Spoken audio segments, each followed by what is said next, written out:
Hey, party people. People who love to party. It's me, Mr. Bill, here to talk to you today about completing the square again. And this time I'm here to talk to you about the most difficult part of completing the square, which is, well, what about when the conditions aren't perfect? And frankly, what else can we do with completing the square? So the first part is the conditions not being perfect. If you look at my top problem in the why, these conditions are perfect. Up in front of x squared right now, your lead coefficient is 1. Right here with your x term is even. This is good. All this is good. This is when we like to use completing the square. But completing the square works on everything, every single dang thing. It's just way harder when this isn't even and when this isn't 1. And today I'm going to show you what that looks like. The other thing I'm going to show you is, well, why is completing the square so incredibly useful to us? Well, it's the basis for vertex form when it comes to quadratic formulas. Let me show you. So if you've got y is equal to x squared minus 8x plus 9, we're going to complete the square on the same side this time. So I'm going to do y is equal to x squared minus 8x. I'm going to make a space right here. And I'm going to parentheses these off. This same space is going to be plus 9 out here. But since they're on the same side of the equal sign, in order to balance it out, I'm going to need opposite signs. So as I look at this negative 8, I cut it in half, I got negative 4. Square that and I get 16. Normally we would have a plus and a plus. This time it needs to be, as you can see me make errors, that needs to be a plus and a minus. Mr. Beal, why? Why? Because it's on the same side of the equal sign. 16 minus 16 makes 0. It's like we didn't actually do anything. Now this can be busted down to x minus 4 squared.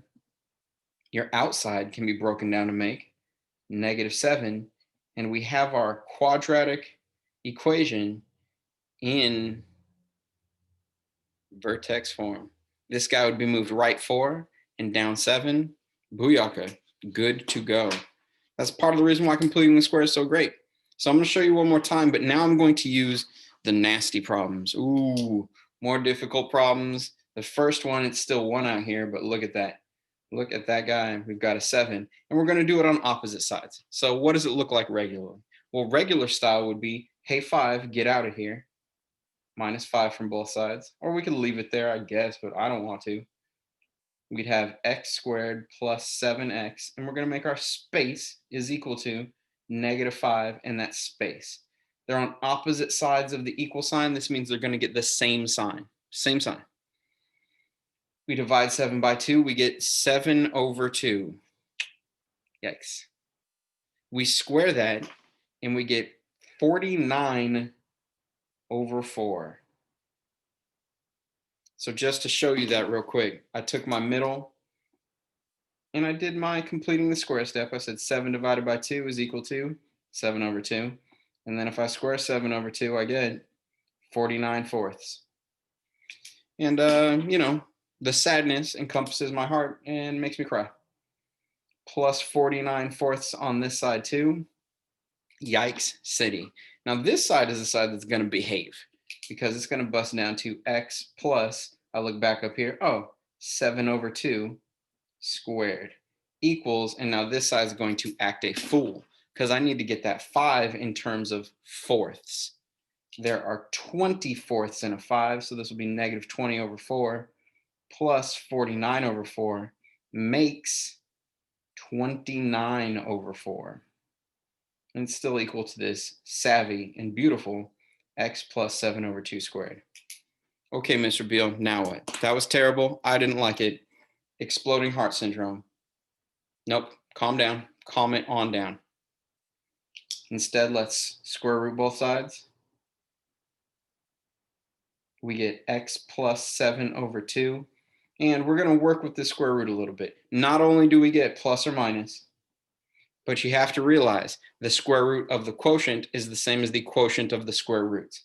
So this bad boy right here is the same as root 29 over root 4. And you already know what root 4 is. It's 2. So we've got the square root of 29 over 2. Yeah, if you're upset right now, I got you. And then minus 7 over 2 from both sides, minus 7 over 2.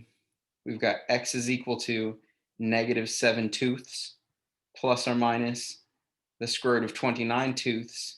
Folks, they have the same denominator. We're going to put them together into negative 7 plus or minus the square root of 29 over 2. Holy bejesus. Well, now you've seen it. We are going to have a different method for this, frankly. A completely different method that is not this, but it's still doable this way. Now check this out. It's actually a little bit easier when you're just converting it to the vertex form. And part of that is because you don't end up working it all the way out to what x is equal to. You don't have to manipulate it as much. This is the same problem. So we're going to have much the same setup. Y is going to equal to x squared plus 7x. I'm going to make my space. I'm going to put my plus 5. I'm going to make my space. And I like to put them in parentheses just because it breaks them up. But those parentheses are unnecessary. I'm just doing that because I'm a weirdo. This is going to be plus 49 over 4. We already know that because we did it over here. This is going to be minus 49 over 4. Why, Mr. Beal? Because they're on the same side of the equal sign. That's how I can get these guys to balance out. These guys over here balanced out with the same sign because they're on opposite sides. Yeah, I know. So in here, y is equal to x plus 7 over 2 squared. This means, in practical terms, our parabola would be moving over to the left 3.5 spaces because that's how much 7 over 2 is. And then on the outside, if I do this 5 and this negative 49 over 4, that's really plus 20 over 4 minus 49 over 4. I end up with negative 29 over 4, which if I use my brain mind to think Tron 1 second, that's going to be about 7 1/4. So down 7 1/4, over to the left 3.5. We could graph that. It's in vertex form, the saddest vertex form ever. Like this, seeing that, useful. Seeing this, depressing. All right, let's try some other ones because it does continue to get more complicated as we move along. A specific complication we can have is this guy right here with that stupid number up front that is not 1. Making our lives bad. So what we're going to do is we're going to factor it out. You'll notice since this is a y equals, we're just going to be putting this thing into vertex form. We're not going to have as much manipulation to do. That's nice. I hope. But let's pull out the 2 from these two terms and move our negative 3 over and put a space next to it. I pull out the 2 from these guys and I've got x squared plus 2x. I need a space and I close my parentheses. Now the parentheses are warranted. Now if you look back up here to what I did, it makes sense why I'm doing the parentheses every time because I might have to do this. Even though, like I just said, we're going to have a different method to do this. I'm just showing you it works. I divide my 2, cut it in half is 1. Square that 1 is 1. Plus 1 goes right here. Let me make that just a slightly different color for us so it stands out a little bit. Plus 1. Yeah, it doesn't stand out a lot. Now, on the outside, first of all, I need to do the opposite, minus. And second of all, this isn't actually 1. It's 1 times 2. There's 2 of them there. So this would be negative 2.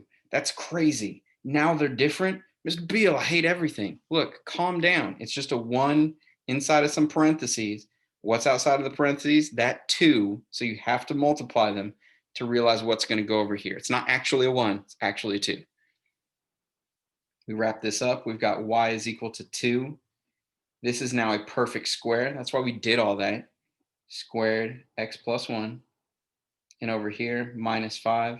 There it is. There's the vertex form. We're going to move left 1, down 5, and our parabola is being stretched by a factor of 2. This is where it comes from. Okay, more. I know you want more. More dangerous. Yeah, I doubt you want more dangerous, but you will get more dangerous. Just take a look at this. We'll do the same thing we did earlier. Looking at this, 3 in the 15, I could take out a 3. Let's make some space. X squared plus 5x, and then your heart sinks into the pit of your stomach because you realize, my dear sweet tiny baby Jesus,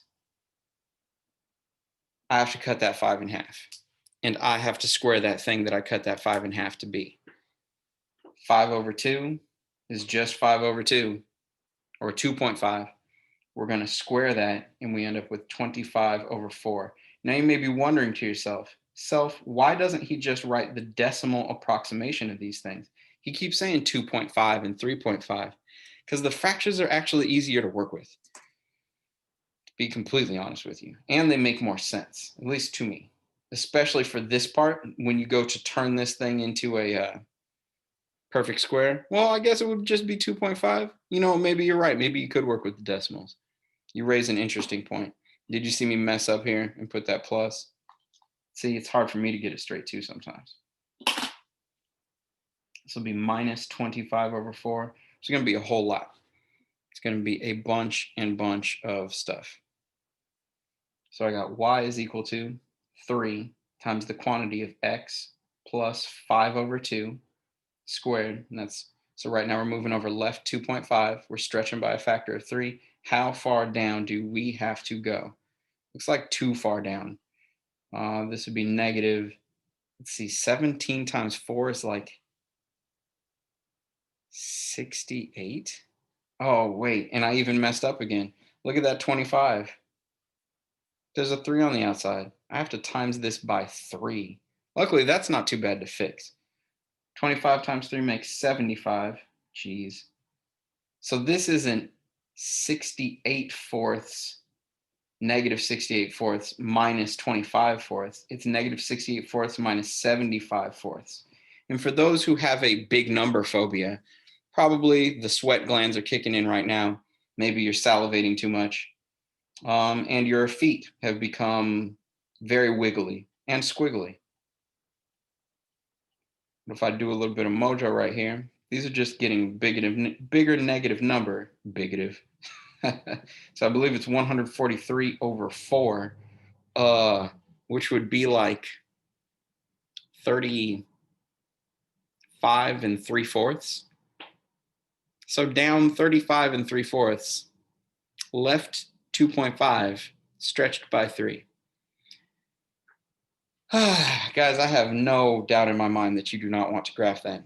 But this is as hard as these problems can get when we don't have the ideal scenario that we had in the beginning. I've got one more for you. Then you've got problems that you're going to try, and then you're going to choke the tears back and try to remain calm. Okay, over here, got a stupid 2 in front. Guess what? We have to factor that 2 out. Yes, that is very unfortunate. X squared plus 7 over 2x, making a space, plus 2, same side space. So I'm going to write my negative sign now. I'm going to force myself to remember to times whatever I get by 2. And whatever I get will be 7 over 2 divided by 2. And that's probably making your brain crazy. But I know that's going to be 7/4. Because whenever you divide by a whole number, you flip it and multiply. 2 flipped upside down is really 1 over 2. So it's just timesing this bottom 2 by 2 to make that 4. Now I take this 7/4 and I square it, and I get 49/16. And once again, fighting back the urge to scream, plus 49/16. What I'm not going to do is make the same mistake on the above problem that I made. Oh, wait, I could move that thing over. This is equal to 0. Whatever. I put it on the same side. I guess I'm just going to have to deal with my craziness. So this is going to be not 49/16, but I have to times 49/16 by 2. Luckily, all that does is reduce the 16 on the bottom. You end up with 49/8. We also need to move that thing over. That's not supposed to be on this side. The 2 and the 49/8. Let's operate with them real quick. This would be 16/8 minus 49/8, which makes a sweet, is that 35? Mm-hmm.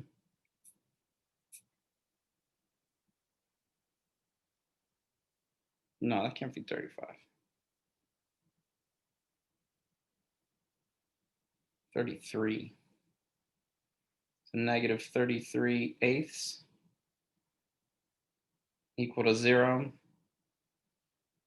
49/16,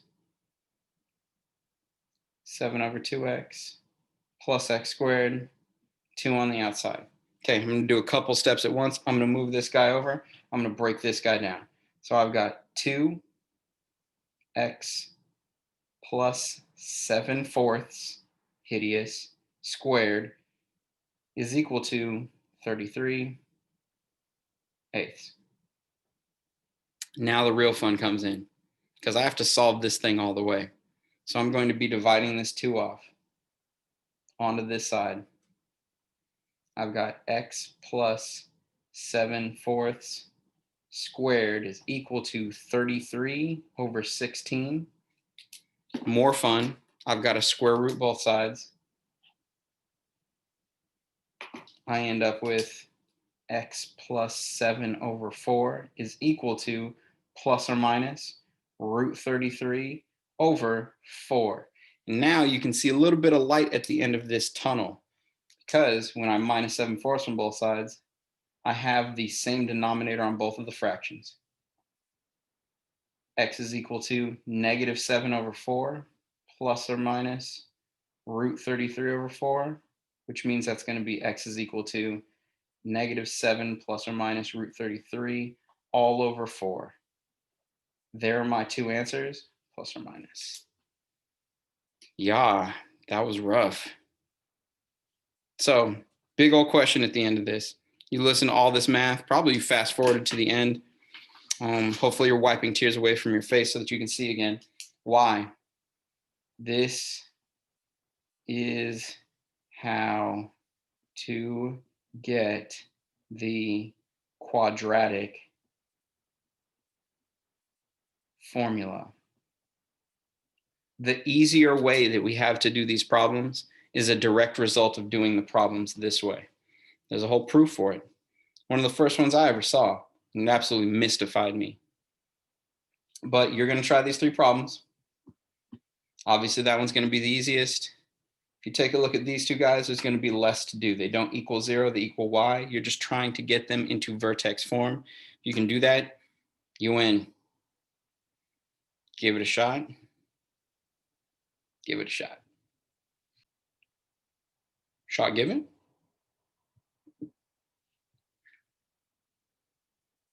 Shot given. There you go.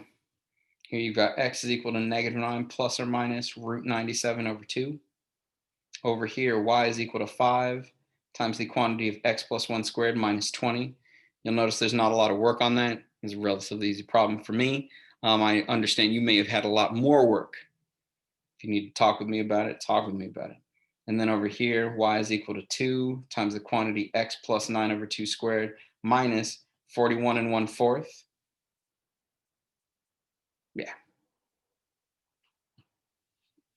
There you go, folks. I started this one thinking it would be rough. I'm pretty sure it was rough. Anyway, hey, stay safe out there. We're all crazy.